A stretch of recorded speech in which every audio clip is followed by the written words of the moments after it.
transit street lights, doors were closing on the way.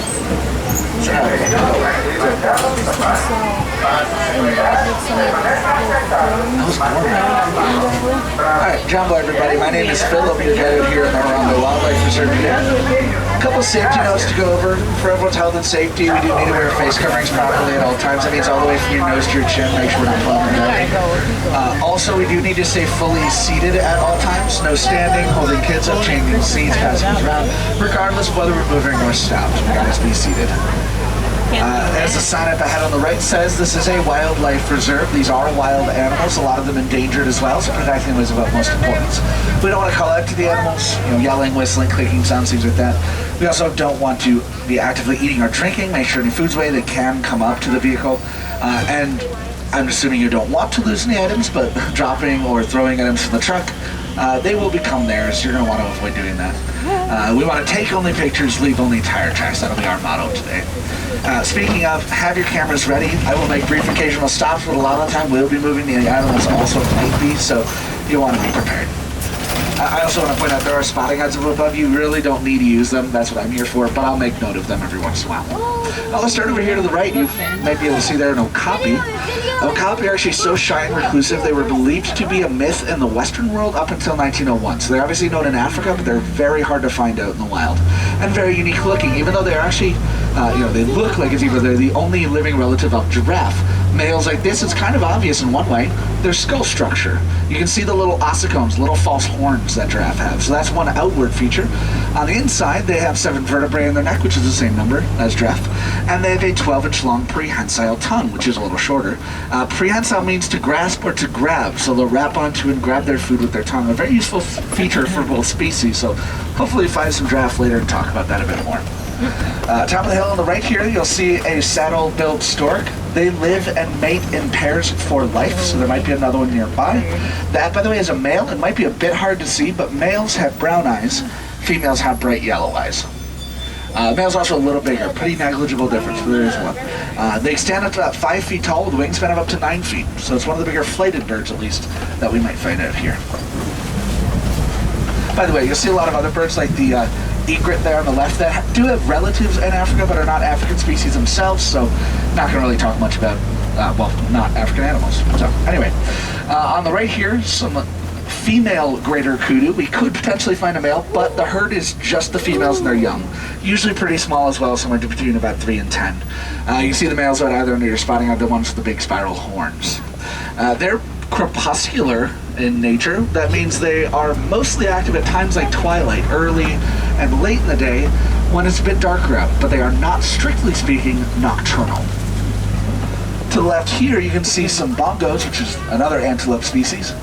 They're nicknamed ghosts of the forest, not because of a camouflage and ability to hide, but rather because of their horns. The way, and by the way, both male and female have them, the way they come out of the back of their head, they go into the neck, it helps them run quickly through the brush, so they're able to move basically unseen. So, ghosts of the forest.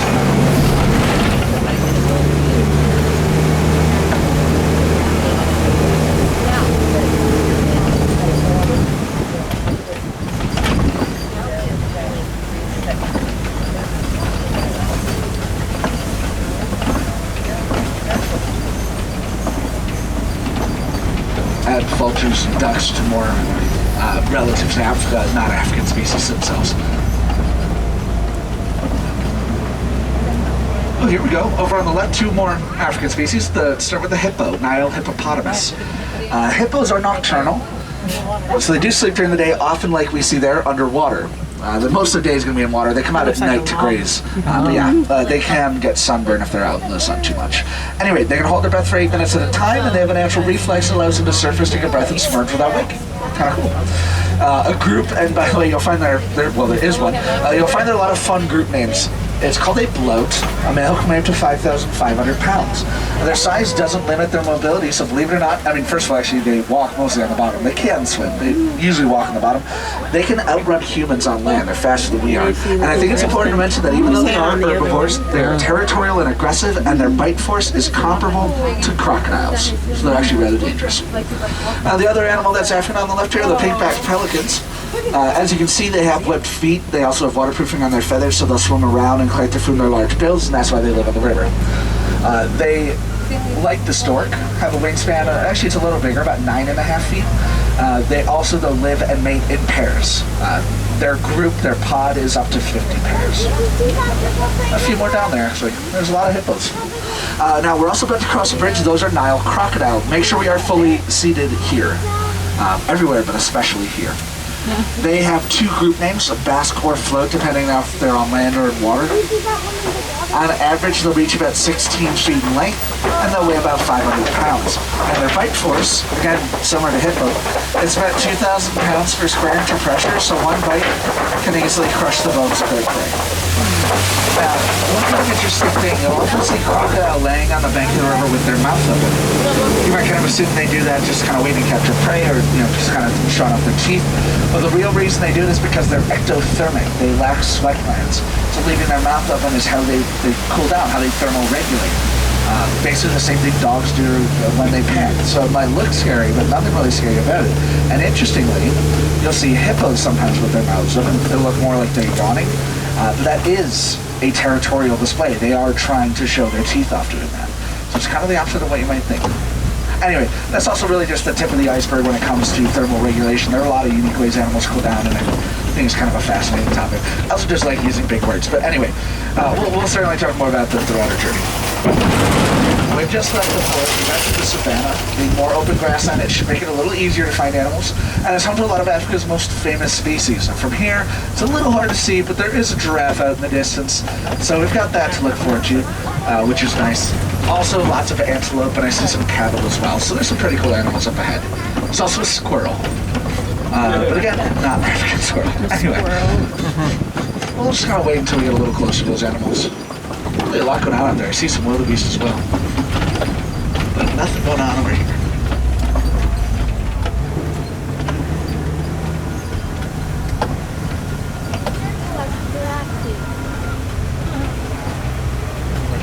Here to our left, though, African painted dogs. Actually, this is a species not found on your spotting guides up above you. The reason they're on the reserve, unfortunately, they're the most endangered predator in Africa. There are only about 7,000 left. So we're doing our best to protect them. Painted dogs are canine, so they pant to thermoregulate, they yip, kind of like a smaller dog, and they've got very good hearing, which is helpful in hunting. They're a pack or group hunter, so you can see a few of them. They're not really big. There's at least one or two more. It looks like kind of hiding in the tall grasses as well. They hunt in a group, often 6, 8, 10, sometimes even more, and they'll chase their prey for up to an hour to the point they collapse from exhaustion. They're very good at working together, and that teamwork helps them to a success rate of about 80%, which is actually higher than lions and cheetahs combined. So really incredible hunters, especially considering their small size, but really it's all about teamwork. One thing I should mention, I call them painted dogs because they're beautiful and unique. You can identify them by their spots. They're also well known as wild dogs. I feel that is more of a negative connotation, so I personally don't use that name, but it is another one you'll hear a lot. Kind of hiding back into our left over there are some sable antelope. They're the emblem of our reserve, so the sign as we enter, things like that. Throughout the park as well, you'll see them on signs. Anyway, they're very brave. So they're going to stand around and fight predators rather than run for them, and those horns are incredibly sharp, so it's a very effective defense. They're not slow. Their top speed is about 35 miles an hour, but they are a lot slower than the other two antelope species I can see up ahead. We're not really close to them yet, but you probably see out in the distance wildebeest. Those are specifically white-bearded or blue wildebeest. Their top speed is about 50 miles an hour, which would be comparable to a lion. And then there's other little antelope that are maybe hard to see just because they're small, but anyway, those are springbok, the national animal of South Africa, again, not on your spotting guide. They have a top speed of about 60 miles an hour, so they are actually one of the top 10 fastest land animals in the world. Obviously, those two species are going to run from predators. I should mention springbok. Their name is fitting. They do this thing called pronking. They kind of bounce around, like, spring, I guess, and leap about 6 feet up and 13 feet forward. It's really incredible. If we don't get lucky enough to see it out here, you can find videos online pretty easily, including for the Planet Earth documentary. It was set in slow motion to Waltz the Flowers from the Nutcracker Suite, so that video is a lot of fun. But anyway, very agile. Even cheetahs will struggle to catch them. Let's talk about the cattle that are up ahead there as well. Those are Ankoli cattle. There should be a few more, I think, maybe further up ahead. Anyway, only domesticated species found out here. Currently domesticated by the Maasai people of Africa. Originally domesticated by the Watusi people, so they're often called Watusi cattle. The horns can reach 4 feet up in the air, but have a honeycomb structure, so they're actually relatively light. And there are blood vessels in the horns, so the circulating blood helps with thermal regulation, actually. Top of the hill near the wildebeest are some tan antelope. Those are female Patterson's eland. Males are a bit more gray in color and a bit bigger. They can stand up to 6 feet at the shoulder, weigh up to 2,000 pounds. They're the largest antelope in Africa. Despite that, they can leap 8 feet straight up in the air from a standstill. They also have this bit of hanging skin on their neck, which is called a dewlap. You'll also maybe notice that on the zebra that is up ahead there. That helps with thermal regulation. We'll talk more about the zebra if we get a clearer view here in a moment. We do thankfully have a good view of the giraffe. And to be kind of technical, not the giraffe that are on your spotting guide. Those are reticulated, these are Maasai, named after the people domesticating the cattle, same group. Reticulated, that means net-like. They have very kind of uniform rounded edges for their spots. The Maasai have these kind of more jagged, irregular spots. Anyway, there are 9 different kinds in total. They live geographically separate. There's no intermingling, there's no hybrids or anything like that. So we're only going to see Maasai. But like the painted dogs, identifiable by their spots. Hopefully we get a look at their tongues, because it really is quite fascinating. Again, prehensile, so able to wrap onto and grab food. Their tongues are also a dark purple color. I don't know if you can see that there. But the difference between ours and theirs is simply extra pigment. If they didn't have that, they spend up to 20 hours a day, their tongues would likely sunburn. Their tongue and the tongue of the okapi, they're actually long enough to reach their eyeballs. That isn't useful, but again, kind of puts it in perspective. Very long, very useful tongues. Anyway. We should get a good view of the zebras, considering they just crossed the road in front of us. This is a mother and her foal, her baby, so that's kind of cool to see. A group is called the dazzle. They're all unique. Again, another animal you can identify by their patterns. Technically, again, not on your spotting guide. Those are Hartman's mountain zebras, not plains zebras. Both black with white stripes. You can tell by the black snout. But the stripes of those zebras don't go all the way around their bodies, so their bodies are white. And then also they have that dewlap, that hanging skin. The plain zebras don't have that either. I should mention they are related to horses. There are a lot of similar features, like their vocalization, their strong hind kick, stuff like that. People have tried domesticating zebras, but never successfully, so they remain wild today.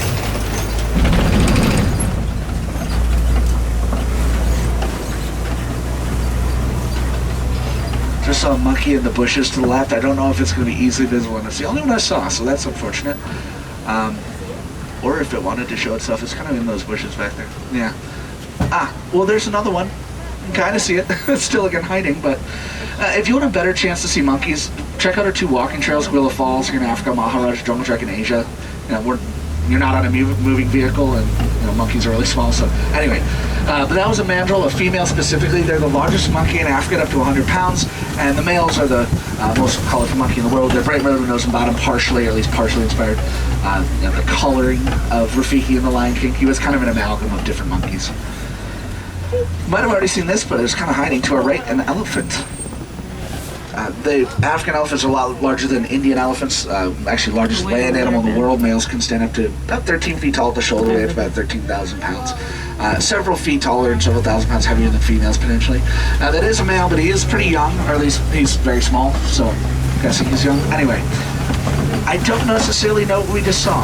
And what I mean by that, he could be with a herd, he might not be. I don't know.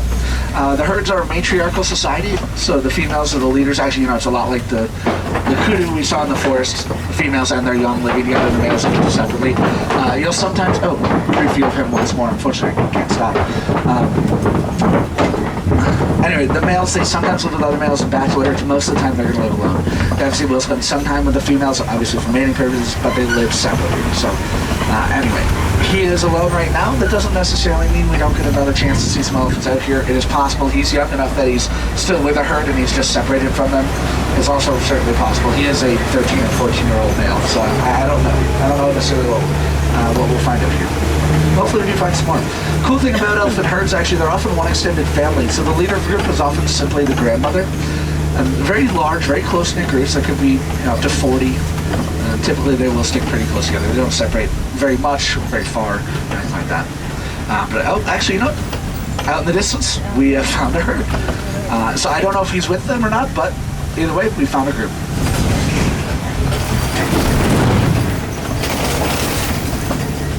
That's getting closer, so let's hopefully we get closer.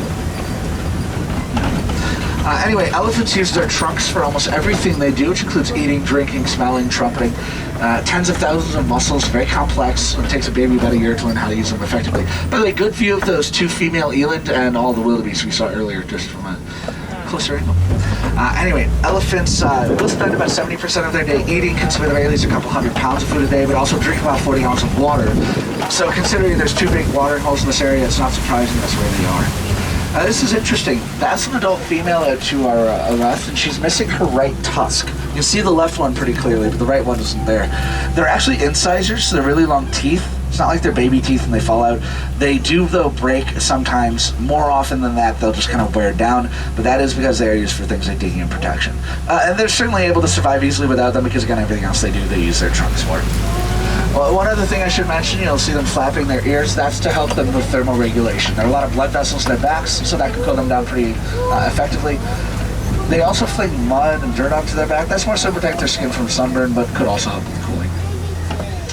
On the left here, we're also passing by a flamboyance of greater flamingo, the largest species in the world, at up to 5 feet tall, but not the most colorful. Color comes from diet. They're born gray. It takes about 2 years. They'll eat primarily brine shrimp, the more colorful flamingo in the Caribbean, eat algae. Different diets, bunch of colors kind of works out. You do get a view of some chicks actually in the mix there. That's fun. They're almost all active, so you don't really see this, but a lot of the time they'll just stand on one leg. We don't know why they do that. Could help with thermal regulation, could just be for saving energy. We don't know. It's a mystery. There's one more elephant kind of hiding out there. Keep your eyes peeled. We could keep finding more. Thankfully, we've got a good look at some white rhinos and an ostrich. This is, by the way, a female ostrich. Males have black feathers, females gray feathers.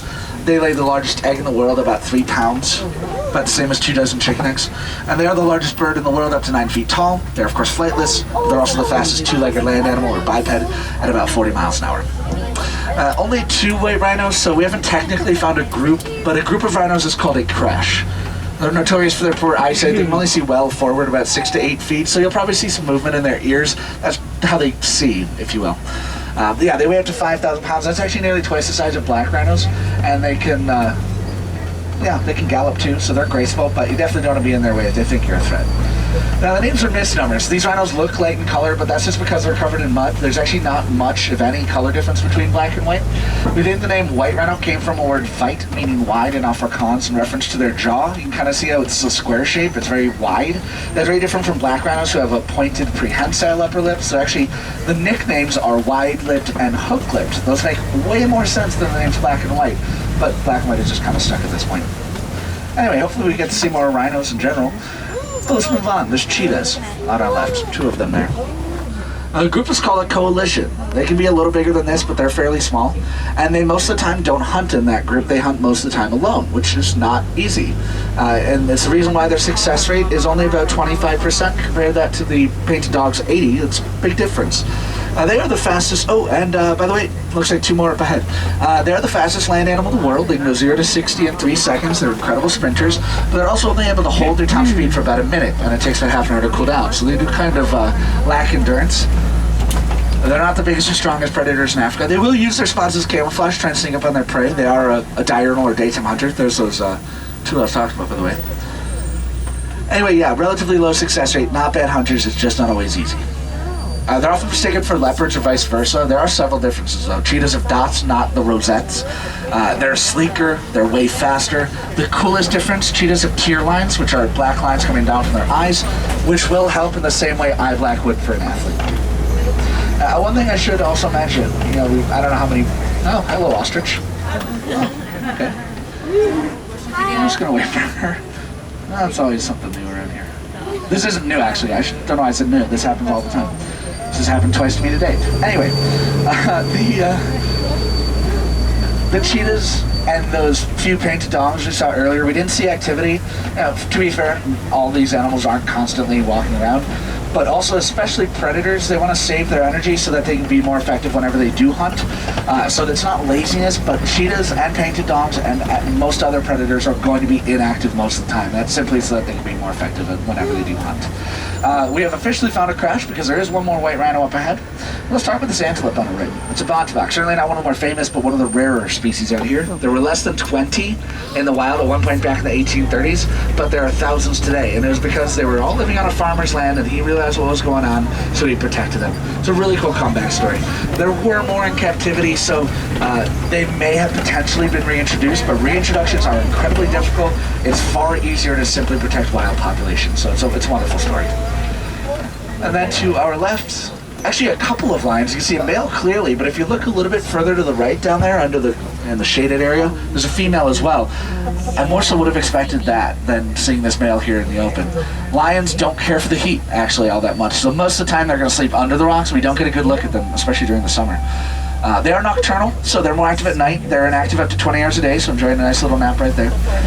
They're, I say, similar to hours during the day, 6 times better than hours at night, so pretty effective nighttime hunters, about 50% success rate, but they're not exclusively hunters. They also will scavenge food. Another ostrich in the road. Anyway, on our left here, a warthog. Relative of domestic pig and largest burrowing animal in the world. That's why there are a lot of holes in the ground. They have 2 sets of tusks. The big curved upper set are pretty dull. They use those for digging. And then the lower set are far sharper. They use those for protection, so kind of back into their burrows. Makes for a very effective defense. Hi there. There are, by the way, ostrich eggs over to the right up here, so you can see what they look like. Again, largest egg and actually largest single cell in the world. The shells are also up to 3 millimeters thick and can withstand a couple 100 pounds of weight or pressure.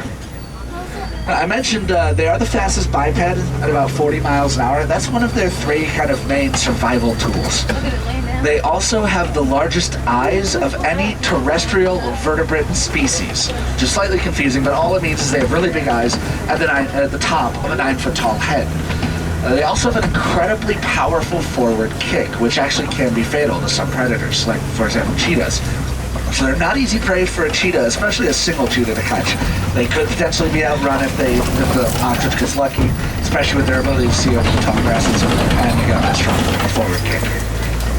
One kind of thing, it was rolling around in the sand a bit there. There's this kind of misunderstanding, or a myth even, I guess you could say, that they bury their heads in the sand. They often pick at the ground for food and stuff like that, but they don't actually bury their head in the sand. It could be maybe another bird, like an emu or something, but ostrich do not do that. It's a, I guess, I don't know, myth, or just misunderstanding. Anyway,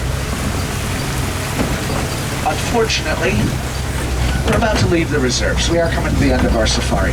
Now, every safari is going to be different. The animals make sure of that. We'll be out here up until 5, so come back at any point if you have an opportunity. If you want to see more animals, make sure you also check out our walking trails. I already mentioned Gorilla Falls and the Maharaj Jungle Trek. They should be open, I think, until at least 4:30, but make sure you check the My Disney Experience app to be sure. Then on to gorillas, tigers, lots of other cool species. They're accessible, taking only about 15 minutes, kind of self-guided tours. Really cool. Make sure you're checking those out at some point. Also head over to Rafiki's Planet Watch. The last train will leave the village at 4:30. Can't really miss it. It's at the bottom of the hill once you get back into the village. The train's run about every 5 minutes. You'll find on the train a little bit of a backstage look at Safari, so that's kind of cool. Then out at Rafiki's veterinary hospital and the animation experience. The hospital there is active, so they're occasionally procedure to check what's going on, but generally you can learn about the animals, how they're cared for, the conservation, is really cool.